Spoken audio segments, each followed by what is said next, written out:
Queridos irmãos, a graça e a paz do Senhor seja com todos vós. Amém. Para mim, é um motivo de grande alegria estar aqui essa noite, na igreja que o seminarista Rodrigo, meu irmão, amigo, tem plantado, e a gente tem sonhado junto com ele, né, desde o início, quando ele compartilhava com a gente lá no seminário desse projeto, desse sonho que Deus colocou no seu coração. E a gente tem orado por ele, pela vida dele, por essa igreja lá de Recife também. É com muita alegria que eu estou aqui hoje com vocês. E eu tenho que discordar dele apenas num ponto. Para mim, o melhor pregador é ele lá do seminário, gente. Rodrigo é uma bênção, eu tenho aprendido muito com ele, caminhando junto com ele e aprendendo desse servo de Deus. Eu gostaria de pedir que vocês abrissem as suas Bíblias comigo em Romanos capítulo 5.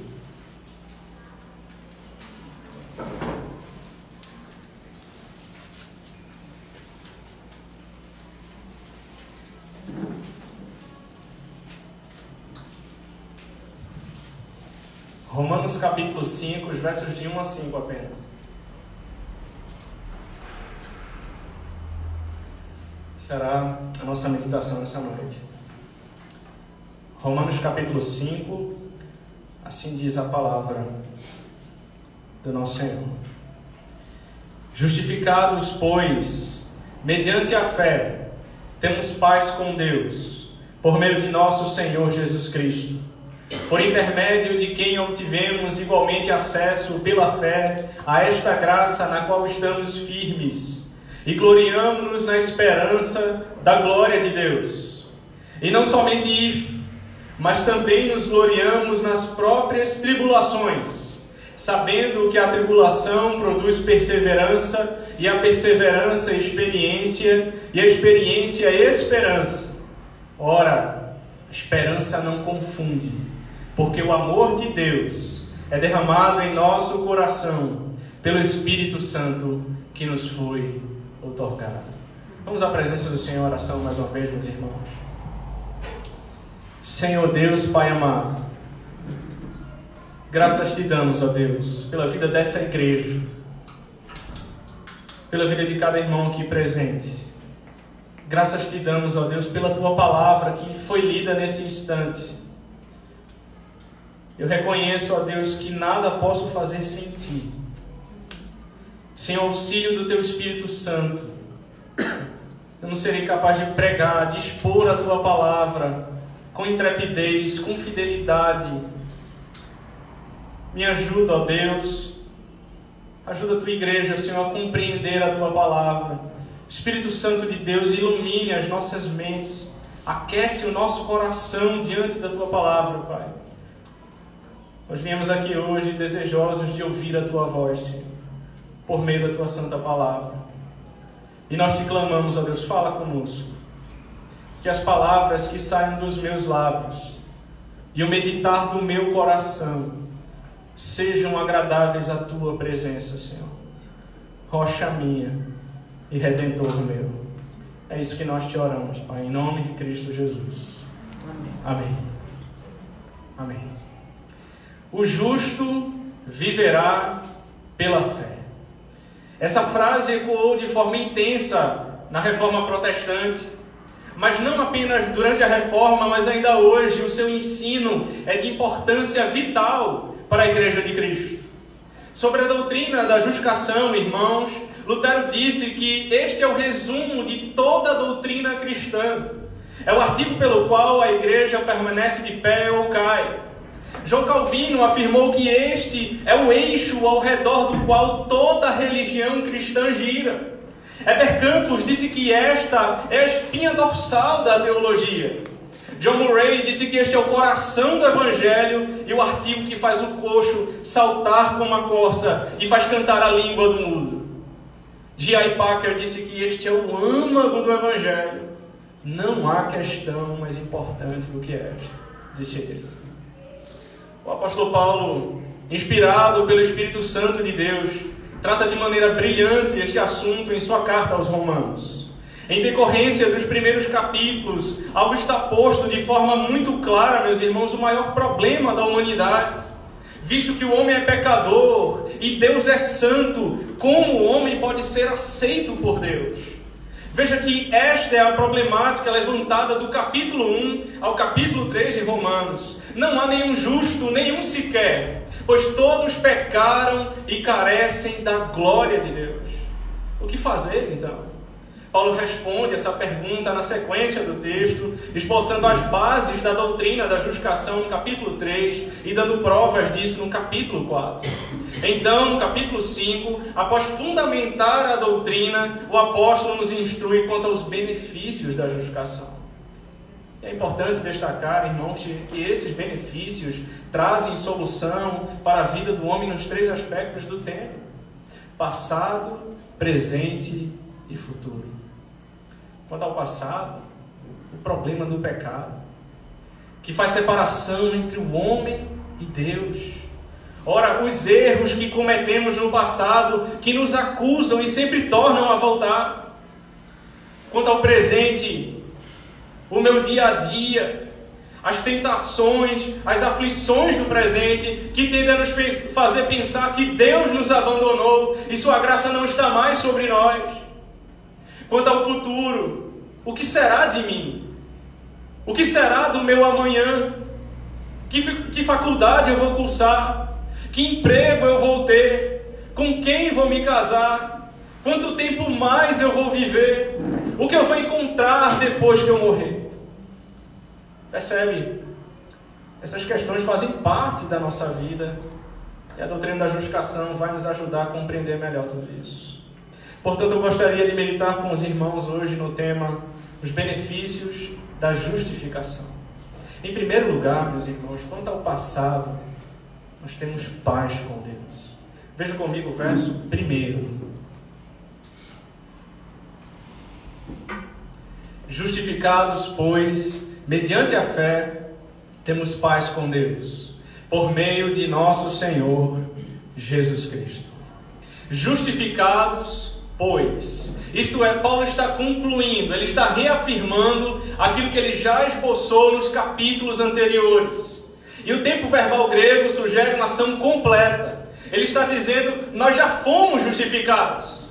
Mas o que é a justificação, irmãos? Robert Litton diz que eles, os pecadores, sabem que Deus não pode simplesmente varrer os seus pecados para debaixo do tapete e simplesmente esquecê-los. Dessa forma, o clamor de seus corações é: como pode um Deus justo algum dia sorrir para mim? Como este fardo de culpa pode ser removido? Como Deus pode pronunciar uma bênção sobre mim? Como um homem como eu pode ser justo diante de Deus? Por causa do pecado, eu e você nos tornamos inimigos de Deus. E o que nos aguardava era a condenação eterna. E não havia nada que pudéssemos fazer para mudar isso. Então Deus, em sua graça, Ele enviou Cristo, o seu Filho amado, para viver uma vida em perfeita obediência, santidade, justiça e morrer na cruz pelos nossos pecados. Pagar a nossa dívida com seu sangue derramado no Calvário. Deus enviou o justo, Cristo, para morrer pelos injustos, eu e você. Deus enviou aquele que não tinha pecado para assumir os nossos pecados. É por isso que Isaías 53 diz, certamente Ele tomou sobre si as nossas enfermidades e as nossas dores levou sobre si, e nós o reputávamos por aflito, ferido de Deus e oprimido, mas Ele foi transpassado pelas nossas transgressões e moído pelas nossas iniquidades, e o castigo que nos traz a paz estava sobre Ele, e pelas suas pisaduras nós fomos sarados. Mas não apenas isso. Assim como os nossos pecados foram imputados a Cristo, a justiça perfeita de Cristo foi imputada a nós. Nós fomos vestidos com o manto da justiça de Cristo. Por esta razão, a justificação é um ato de Deus. Não se trata de algo que fizemos por Ele, mas o que Ele fez por nós. O homem pecador é declarado justo na corte dos céus. Imagine você chegando num tribunal celestial. E o diabo, o seu acusador, ele começa a apontar cada pecado seu em toda a sua vida. sejam em atos, sejam em palavras, sejam em pensamentos, nas maquinações do seu coração, e você se vê diante de uma dívida imensa, que não tem como você pagar, e você certamente seria declarado culpado.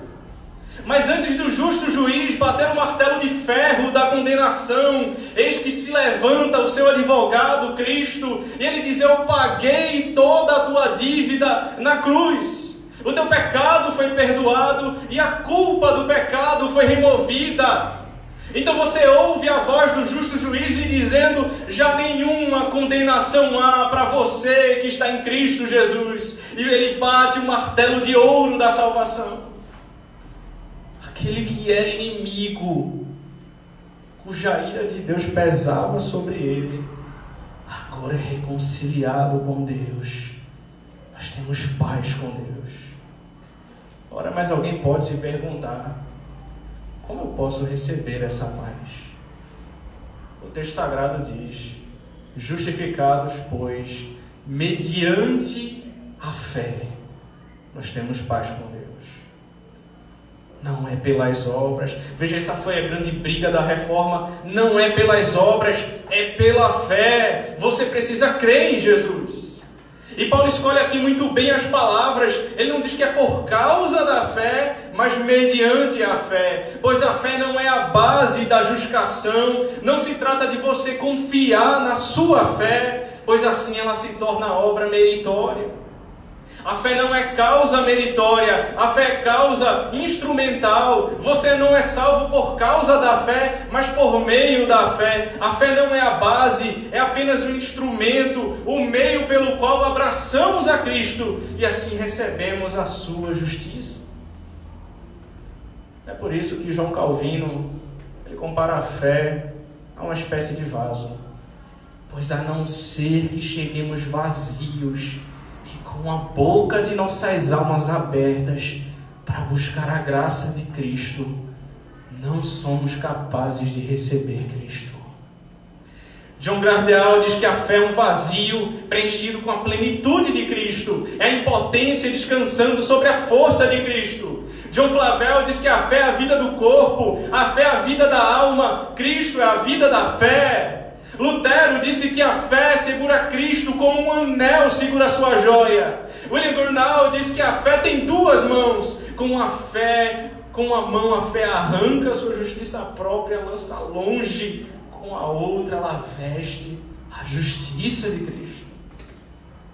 Por isso que Strong disse: não é a quantidade da tua fé que te salvará.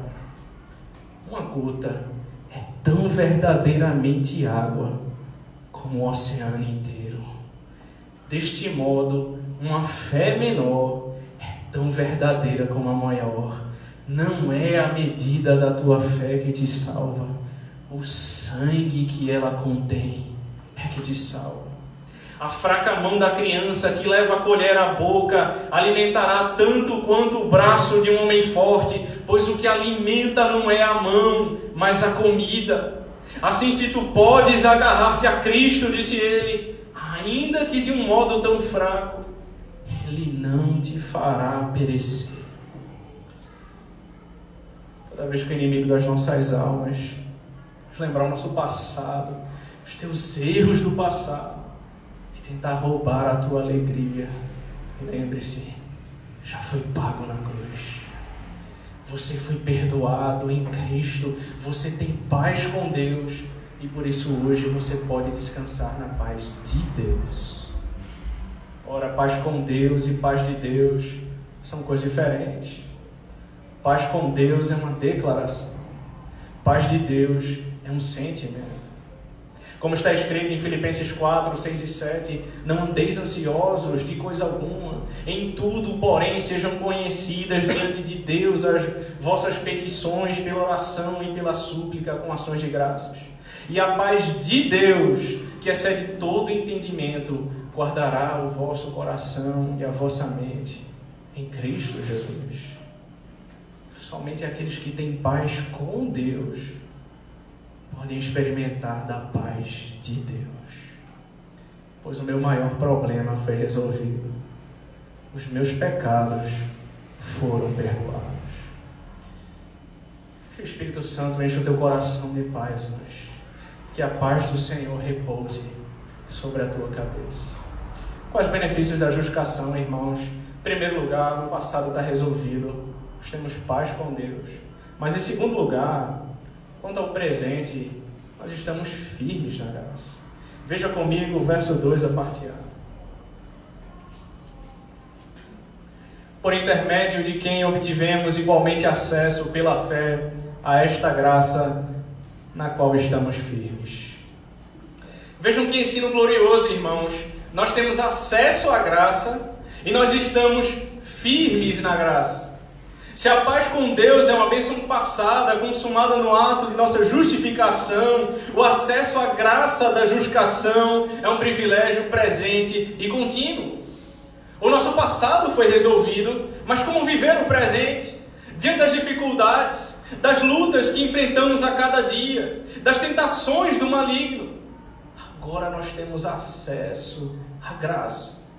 Hebreus 4,15 diz: porque não temos sumo sacerdote que não possa compadecer-se das nossas fraquezas. Antes foi ele tentado em todas as coisas, a nossa semelhança, mas sem pecado. Acheguemo-nos, portanto, confiadamente junto ao trono da graça, a fim de recebermos misericórdia e acharmos graça para socorro em ocasião oportuna. Por meio de Cristo, o portão celestial da graça foi aberto para você. A qualquer momento, em qualquer lugar, você pode orar a Deus, você pode se achegar ao trono da graça de Deus e buscar socorro em Deus.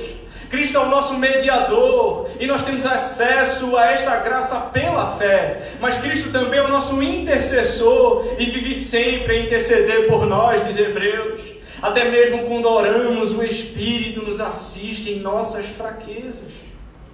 Pois agora nós temos acesso a esta graça. Interessante, irmãos, essa palavra acesso no grego traz a ideia de uma introdução. O que significa que não nascemos nesse estado. Somos por natureza filhos da ira. Mas nós somos levados a esse estado de graça por meio de Cristo. Nós somos aceitos, somos apresentados como filhos, como herdeiros, como cidadãos dos céus, somos introduzidos à presença do Rei dos Reis. Matthew Henry diz que feliz é o estado dos santos, é um estado de graça, da bondade amável de Deus para conosco e nossa obediência a Ele. Agora nós temos acesso à presença de Deus. Agora nós somos introduzidos no santuário de Deus e nós podemos adorar a Deus em espírito e em verdade. Mas não apenas isso. Não apenas temos acesso, mas nós estamos firmes na graça. Matthew Henry diz que essa expressão denota o nosso progresso. Enquanto estamos de pé, estamos caminhando. Não devemos nos deitar como se já tivéssemos alcançado o nosso objetivo, mas permanecer de pé, como aqueles que estão caminhando sempre em frente, que ficam de pé como servos que atendem a Cristo, nosso Senhor. Além disso, a expressão denota a nossa perseverança. Nós permanecemos firmes e seguros, sustentados pelo poder de Deus. Permanecemos de pé como os soldados permanecem mantendo o seu posto, não sendo abatidos pela força do inimigo. A expressão não denota somente o nosso acesso ao favor de Deus, mas a nossa confirmação nele. Não ocorre com o tribunal celestial o que acontece com os tribunais terrenos, nos quais as altas posições são incertas, mas nós permanecemos de pé, estando plenamente certos de que aquele que começou boa obra em vós há de completá-la até o dia de Cristo Jesus. 2 Coríntios 4, Paulo disse: em tudo somos atribulados, porém não angustiados, perplexos, porém não desanimados, perseguidos, porém não desamparados, abatidos, porém não destruídos, sabendo que aquele que ressuscitou o Senhor Jesus também nos ressuscitará com Jesus e nos apresentará convosco. Por isso não desanimamos, Pelo contrário, mesmo que o nosso homem exterior se corrompa, contudo, o nosso homem interior se renova de dia em dia. Pela sua graça, Deus nos sustenta e nos fará perseverar até o fim. Pois nós estamos firmes, inabaláveis, seguros na graça, caminhamos sempre em frente, olhando firmemente para o autor e consumador da nossa fé, Jesus Cristo. Ora, irmãos, se estamos firmes, não podemos cair da graça. É por isso que em João 17, Jesus Cristo disse em sua oração: já não estou no mundo, mas eles continuam no mundo, ao passo que eu vou para junto de ti. Pai Santo, guarda-os em teu nome que me deste, para que eles sejam um, assim como nós. Quando eu estava com eles, guardava-os no teu nome que me deste e protegi-os, e nenhum deles se perdeu. Em João 6,37, Jesus Cristo disse que todo aquele que o Pai me dá, esse virá a mim, e o que vem a mim, de modo nenhum lançarei fora. Se um dia Cristo chamou você, e hoje você tem andado por caminhos tortuosos, ainda que você tenha o abandonado, o Senhor não te abandonou. Você não foi lançado fora, pois em Cristo você está firme na graça. Se necessário, o Senhor irá te resgatar do fundo do poço, mas você não irá se perder, pois uma vez justificado em Cristo, para sempre justificado. Quais os benefícios da justificação, irmãos? Quanto ao passado, nós temos paz com Deus. Quanto ao presente, nós estamos firmes na graça. Mas em terceiro e último lugar, quanto ao futuro, nós temos a esperança da glória. Veja comigo o verso 2, a parte B. E gloriamo-nos na esperança da glória de Deus. Ora, que esperança é essa? William Hendrickson diz: essa glória de Deus indica a maravilhosa salvação que Ele tem guardada para aqueles que põem nele a sua confiança. Em um momento de extrema aflição dos discípulos, em João 14, Jesus Cristo disse: não se turbe o vosso coração, credes em Deus, crede também em mim, pois na casa de meu Pai há muitas moradas. Se assim não fora, eu vos teria dito, pois vou preparar-vos lugar. E quando eu for e vos preparar lugar, eu voltarei e vos receberei para mim mesmo, para que onde eu estou, estejais vós também. Que esperança é essa, irmãos? Colossenses 1,27 diz: Cristo em vós, a esperança da glória. Colossenses 3,4 diz: quando o Cristo, que é a nossa vida, se manifestar, então vós também sereis manifestados com Ele em glória.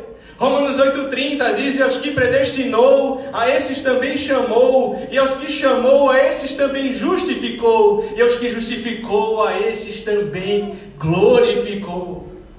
O crente justificado, ele olha para o futuro e não fica mais preocupado com o que vai acontecer amanhã, e não tem mais medo da morte, pois ele já sabe o que o aguarda, a esperança da glória.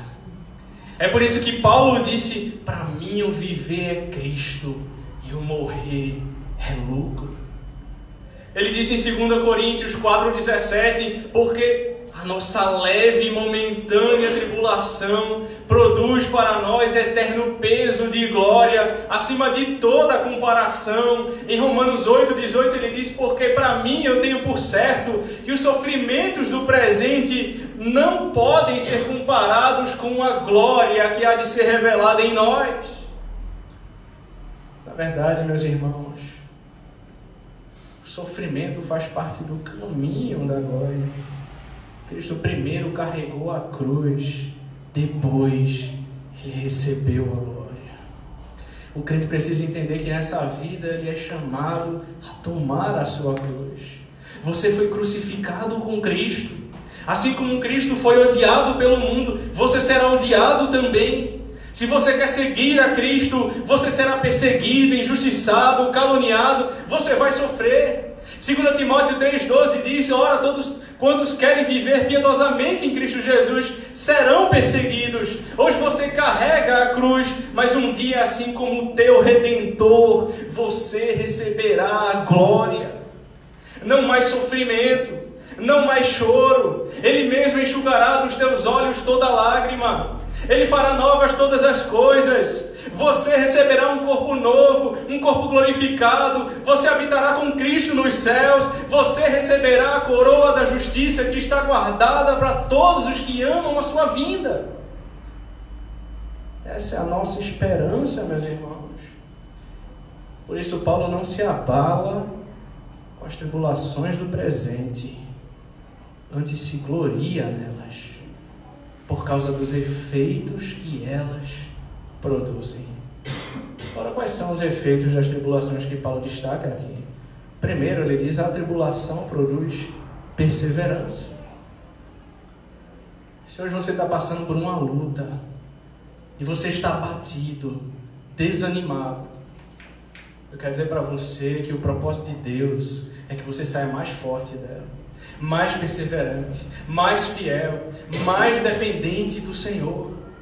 O apóstolo Paulo, quando estava sofrendo com um espinho na carne, ele clama 3 vezes ao Senhor para que tirasse. Mas aquele espinho era propósito de Deus na vida de Paulo, e Deus disse: Paulo, a minha graça te basta, porque o meu poder se aperfeiçoa na tua fraqueza. Então Paulo diz: Senhor, eu me gloriarei na fraqueza, pois quando eu sou fraco, aí é que eu sou forte. Quanto mais dependente de Deus, mais forte eu sou, porque repousa sobre mim o poder de Cristo. Regozije-se, pois Deus está forjando em você um coração perseverante. Mas Paulo diz mais, ele diz: a perseverança é experiência. No tempo que Lutero estava sendo perseguido por conta da reforma, ele disse: não a compreensão, a leitura ou a especulação, mas o viver, ou melhor, o morrer e o ser condenado fazem um teólogo. A fé genuína e a verdadeira teologia, disse ele, são forjadas sobre a bigorna da tribulação, porque só a experiência faz um teólogo. Só a experiência faz um crente maduro. Meu irmão, não importa quantos livros você já tenha lido, o elevado conhecimento que você tenha atingido, tem coisas que Deus vai nos ensinar com a escola da vida. Deus quer forjar em você experiências com Ele, para que assim como Jó, você não conheça apenas de ouvir falar, mas que você possa dizer: Senhor, hoje os meus olhos te veem. Todas as tribulações que você tem passado e perseverado vão te dar experiências gloriosas na sua vida, vão te ensinar a viver pela fé, vão forjar em você um caráter provado, um crente mais santo, mais maduro e confiante na fidelidade do Senhor. É por isso que o salmista diz: foi-me bom ter sido afligido, para que eu aprendesse a tua lei. Alegre-se nas tribulações, meu irmão, pois Deus está forjando em você experiências benditas e gloriosas com Ele. Mas Paulo diz mais, ele diz experiência e esperança. Perceba que Paulo volta ao mesmo ponto da esperança, porque o propósito do sofrimento na vida do crente não é destruí-lo. O propósito do sofrimento é produzir esperança. E esta não é uma esperança terrena, mas antes uma esperança celestial. Por causa de Cristo, você pode sofrer nesse mundo, você pode perder tudo. E quando isso acontece, Deus nos ensina que nós podemos viver sem qualquer coisa nesse mundo, mas não podemos viver sem Ele. Você não depende das coisas, você depende de Deus. As aflições nos lembram: nosso lugar não é aqui. O nosso lar é com Cristo nos céus. É nele que deve estar a tua esperança. Pois nem olhos viram, nem ouvidos ouviram, nem jamais penetrou em coração humano aquilo que Deus tem preparado para aqueles que o amam. As experiências vão produzir em você esperança. Mas Paulo diz mais. Ele diz: ora, a esperança não confunde, porque o amor de Deus é derramado em nosso coração pelo Espírito Santo que nos foi outorgado. O que Paulo está dizendo é: essa esperança não é duvidosa, é algo certo. Você pode crer nisso, você pode confiar nisso, você pode ancorar a tua esperança em Deus. Pois em meio a toda essa tribulação que você está vivendo hoje, você pode experimentar o amor de Deus. Nós somos consolados, o Espírito Santo de Deus derrama, inunda o nosso coração com o amor do Pai, de modo que não resta dúvidas de que nós somos os seus filhos amados. De que todas as coisas cooperam para o bem daqueles que o amam, de que em todas essas coisas nós somos mais do que vencedores, porque eu estou bem certo de que nem a morte, nem a vida, nem os anjos, nem os principados, nem as coisas do presente, nem do porvir, nem os poderes, nem a altura, nem a profundidade, nem qualquer outra criatura poderá nos separar do amor de Deus que está em Cristo Jesus, o nosso Senhor. Em meio às aflições do presente, nós somos amparados pelo amor de Deus. E nada pode nos separar desse amor. Amor esse demonstrado na cruz do Calvário, quando nosso Senhor enviou seu Filho amado, o nosso Redentor, para morrer na cruz, por mim e por você. E ao terceiro dia, foi ressuscitado para a nossa justificação. Feche os seus olhos e vamos orar.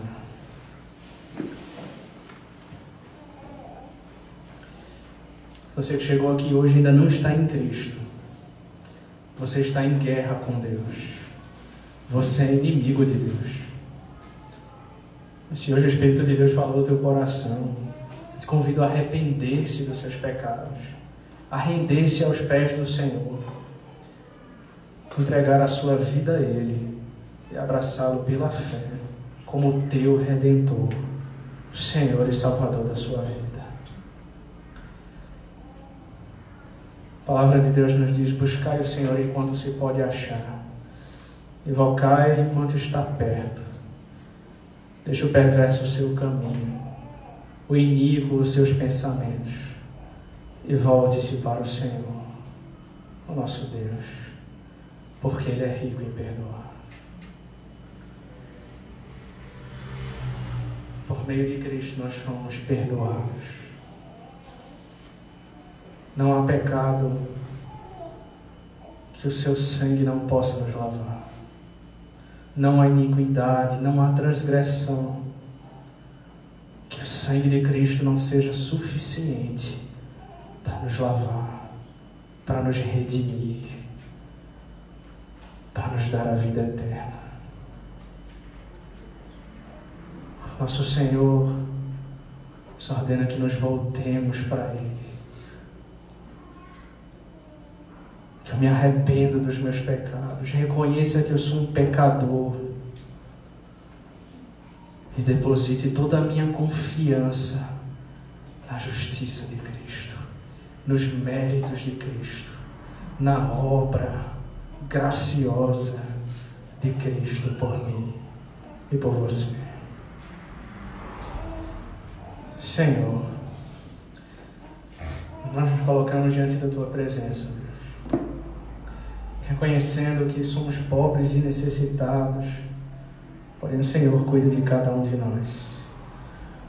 O Teu amor nos ampara, a Tua graça é derramada sobre nós todos os dias, as Tuas misericórdias se renovam a cada manhã. Todos os dias nós podemos ver a Tua bondade, a Tua graça sobre nossas vidas. Abre os olhos daqueles que ainda estão cegos para a Tua palavra, Senhor. Nós cremos no poder do Teu Espírito Santo, que um dia abriu os meus olhos, me fez enxergar a Tua graça, e que pode fazer o mesmo com você também, que ainda não está em Cristo. Segundo a Sua soberana vontade, o Senhor pode tirar o nosso coração de pedra e colocar no lugar um coração de carne. O Senhor pode firmar os nossos passos, mudar toda a nossa história, a nossa trajetória, e nos fazer andar retamente, segundo as pegadas do nosso Redentor. Que o Senhor nos ajude, ó Pai. Que o Senhor fortaleça aqueles irmãos que já estão em Cristo, mas que têm passado por dificuldades, que têm andado desanimados.